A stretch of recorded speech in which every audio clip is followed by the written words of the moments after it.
One evening, Mr. Noodlehead, who was exhausted, climbed into his bed next to his wife, Mrs. Noodlehead. He was dismayed to find that his pillow was missing. Darn it, dear! I've lost my pillow! Although they searched and searched, the Noodleheads could not find the pillow anywhere. It had actually fallen right underneath their bed, but since they're Noodleheads, they didn't think of looking there. Not to worry, dear. I have an idea. Mrs. Noodlehead took a glass jar, filled it with feathers, put the lid on tight, and handed it to her husband. Try this jar for a pillow, dear. Those feathers will make the jar nice and soft. Brilliant!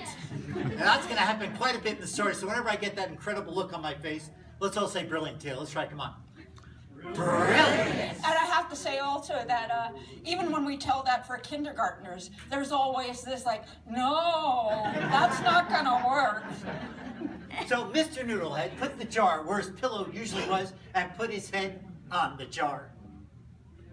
It was extremely uncomfortable, but he was so tired he soon fell fast asleep. But in the middle of the night he woke up and called out, "Ouch!" Mrs. Noodlehead, of course, was rudely awakened and cried, well, what's the matter, dear? Oh, what a nightmare. I dreamed I was walking barefoot and got a big splinter in my foot. Oh, my goodness. I didn't know dreams could be so dangerous. Neither did I. But it could happen. We had better wear our boots to bed to protect our feet. Brilliant. From then on, just in case. So I'm going to say some people have heard the story. They know what to do already. So whenever I say from then on, we're all going to say just in case. Let's try it again. From then on, just in case. Mr. and Mrs. Noodlehead always wore their boots to bed.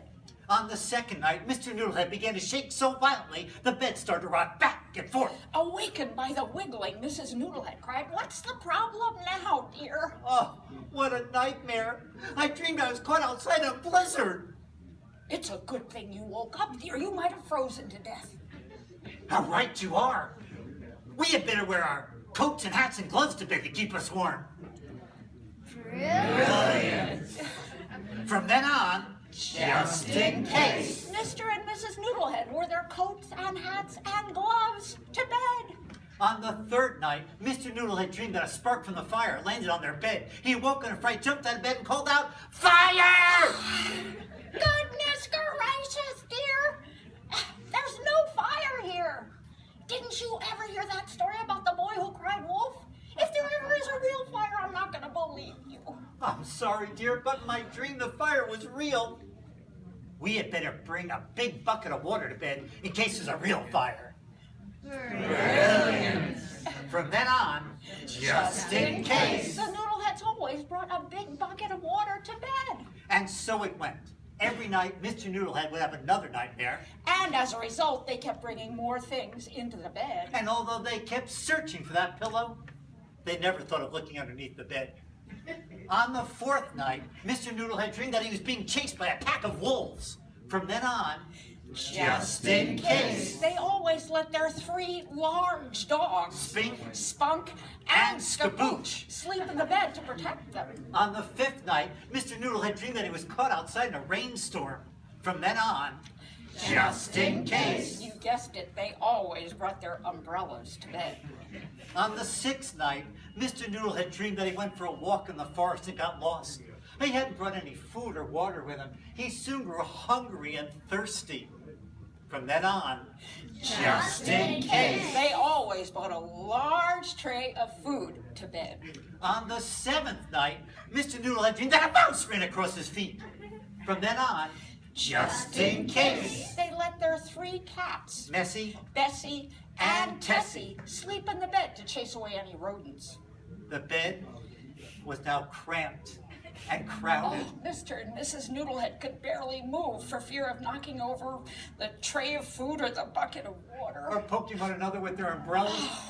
The sheets were dirty from their muddy boots. They were sweating from wearing so many clothes. Oh, and neither of them had had a good night's sleep in a week. Enough. No more nightmares. But on the eighth night, Mr. Noodlehead dreamed that their house was hit by a tornado. From then on, just in case. They used thick ropes to tie tie themselves to the bed so the wind wouldn't blow them away. On the 9th night, Mr. Noodlehead dreamed that their house was robbed. From then on, just in case. Did they think of locking the doors? No. They wore scary Halloween masks to frighten away any thieves who might get in. The next morning, Mr. Noodlehead sat on the edge of the bed, counting a few coins he had. One of them dropped out of his hand and rolled on the floor underneath his bed. And he went down to get it.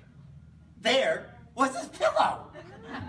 That night, Mr. Noodlehead climbed into their cramped and crowded bed, wondering what nightmare had that night. He put his pillow in its usual place and put his head on his nice, soft, comfy, cozy, fluffy, puffy pillow. It gets stuck now and then. And when he awoke in the morning, he said, "Guess what, dear? I didn't have a nightmare.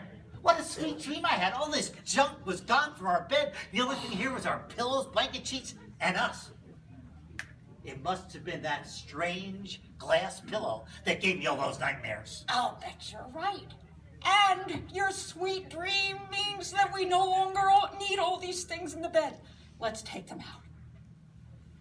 Brilliant. And so they did. And after that, Mr. Noodlehead had No more nightmares. Thank you.